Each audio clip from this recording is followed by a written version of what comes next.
Iran is preparing for something it has never attempted in modern history. Not a missile barrage, not a proxy skirmish through Hezbollah or the Houthis. According to a growing body of leaked planning documents and satellite evidence now circulating among Western intelligence circles, the Islamic Revolutionary Guard Corps is quietly assembling the framework for a ground invasion. Not a raid, not a strike, an invasion. And the target being discussed inside these leaked files will shock you, because it is not who most analysts expected. Before you learn who Tehran is preparing to move against, you need to understand exactly how far this plan has already progressed. Because if even half of what's in these documents is accurate, the Middle East is closer to a full-scale ground war than it has been in 50 years. Let's start with what actually leaked. Over the past several weeks, a set of internal planning memos attributed to IRGC Ground Forces Command began circulating among regional intelligence services before making their way into open-source reporting.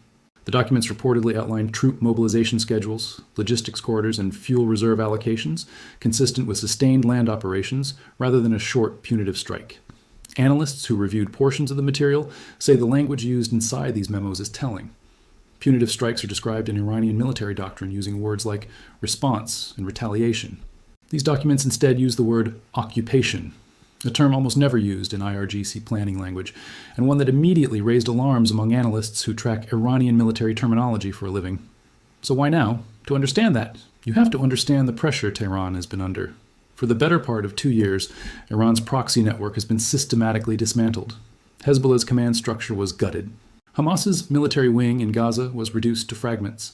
The Houthis, while still capable of harassment strikes in the Red Sea, no longer represent the strategic deterrent Tehran once relied on.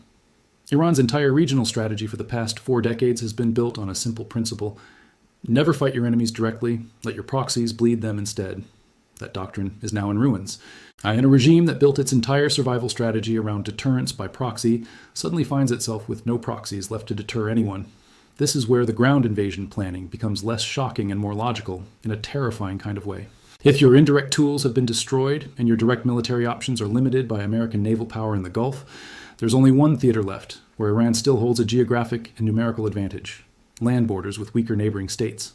And, according to the leaked documents, IRGC ground forces planners have been running detailed logistics simulations for a rapid mechanized push, not into Iraq, where Iranian influence is already dominant through Shia militia networks, but into a specific vulnerable corridor that regional intelligence services believe is Iran's actual target: the Iraqi Kurdistan border region, followed by a secondary axis toward key Gulf infrastructure through southern Iraq.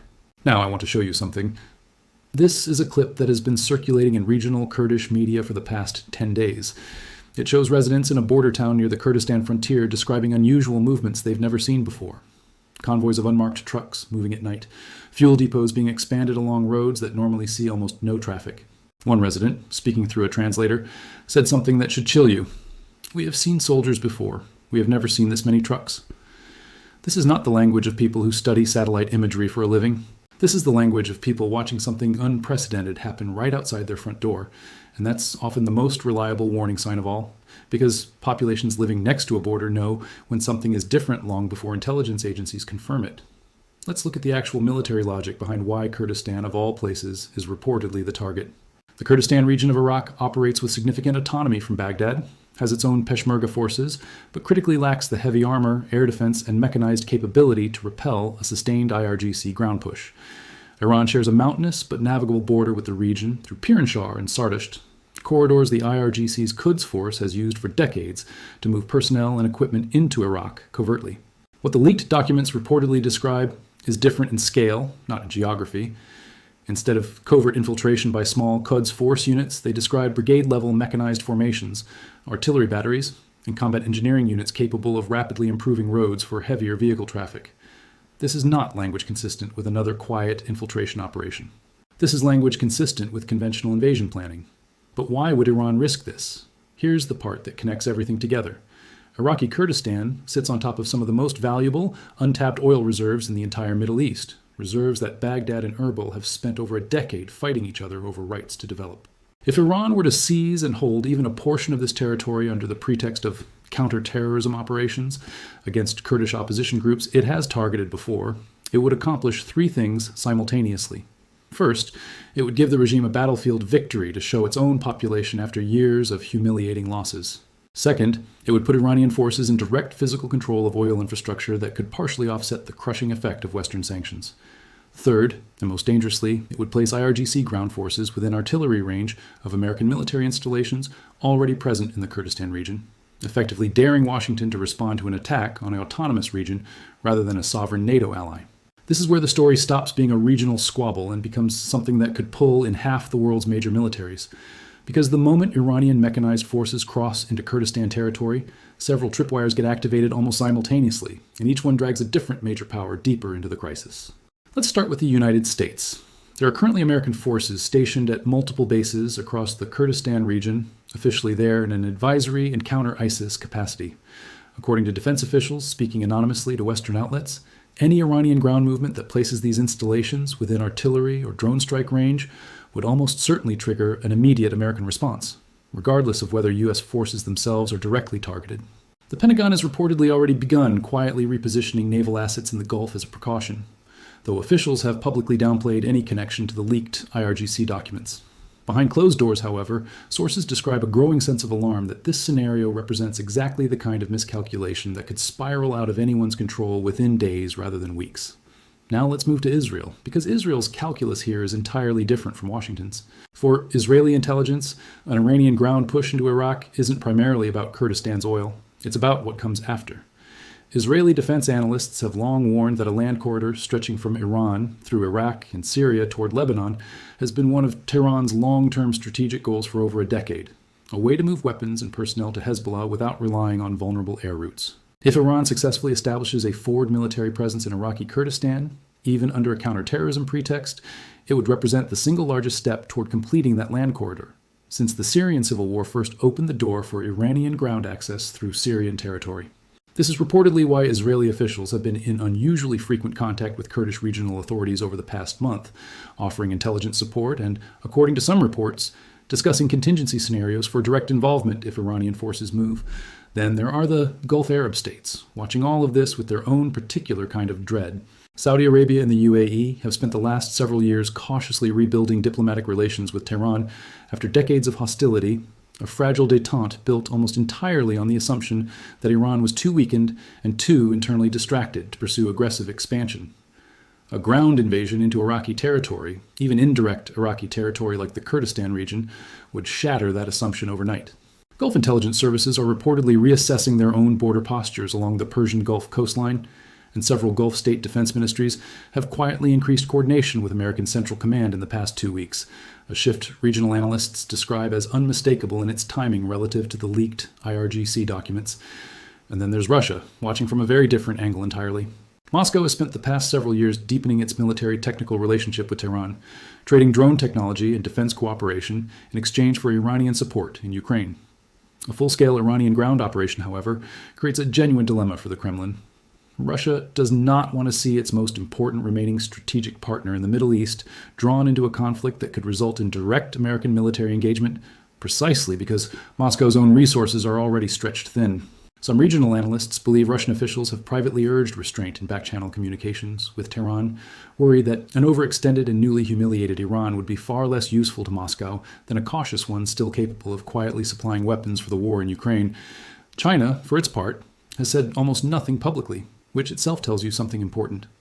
Beijing's primary interest in the region is uninterrupted oil flow and stability for its Belt and Road infrastructure investments, not ideological alignment with Tehran. Chinese state media has been notably restrained in even acknowledging the leaked documents, an unusual silence for a state that typically amplifies any story that makes Western intelligence services look alarmed. Some analysts interpret this silence as evidence that Beijing views the entire scenario as reckless and destabilizing to its own economic interests in Iraqi oil exports, rather than as an opportunity to embarrass Washington. So, with all of these major powers watching, calculating, and quietly repositioning, why hasn't Iran already launched this operation if the planning is genuinely this advanced? This is where we need to introduce some healthy skepticism into the story, because not every analyst agrees this invasion is actually coming. A senior fellow at a Washington-based defense think tank who reviewed portions of the leaked material offered a very different read, that these documents may represent contingency planning rather than an active operational order, something militaries routinely draft for dozens of scenarios that never come close to execution.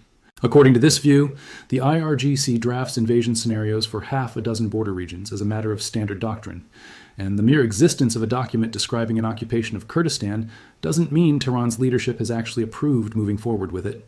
This analyst pointed out that Iran's economy is in a state of near collapse. Its air force is decades outdated, and a ground invasion that draws American air power into direct engagement with IRGC formations would almost certainly end in catastrophic losses for Iranian forces, a fact Iranian military planners understand as well as anyone.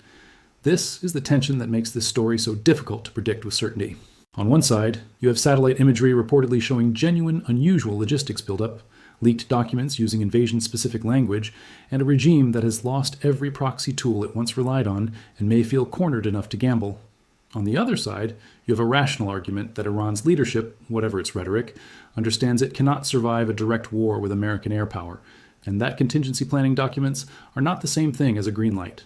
Both of these things can be true at the same time, and that is precisely what makes this moment so dangerous. A regime that is rational under normal circumstances can still make catastrophic miscalculations when its back is against the wall, and every indicator suggests Tehran's back has never been more firmly against the wall than it is right now. Let's go back to that border town resident we heard from at the start of this video, the one who said, "We have never seen this many trucks." Whatever the ultimate outcome of this leaked planning material, whatever Tehran's leadership ultimately decides behind closed doors, that residents' fear is real, and it's shared by millions of people living along a border that has suddenly become one of the most closely watched strips of land on the planet. Intelligence agencies in Washington, Tel Aviv, Riyadh, Moscow, and Beijing are all reading the same documents right now, running the same simulations, and arriving at strategic conclusions that will shape decisions made in the coming weeks, not years. What we do know for certain is this: Iran's old strategy of fighting through proxies is dead. Its economy is in freefall. Its air force cannot compete with any serious adversary in the region, and yet its ground forces remain large, battle-hardened from years of internal deployments, and now reportedly positioned along a border corridor that leads directly towards some of the most valuable and least defended oil territory in the Middle East. Whether this leaked plan represents an actual operational order or simply a contingency file gathering dust in an IRGC planning office, the fact that it exists at all tells you everything about how desperate, how cornered, and how unpredictable the regime in Tehran has become. A wounded animal doesn't always attack because it's strong. Sometimes it attacks because it has nothing left to lose. And right now, across every intelligence agency watching this border, that is the single question nobody can answer with certainty. Has Iran finally reached that point? Or is this simply the sound of a regime rattling a sword? It no longer has the strength to swing. If you want to keep tracking exactly how this develops, make sure you subscribe, because this is a story that is moving fast, and we will be following every development the moment it happens.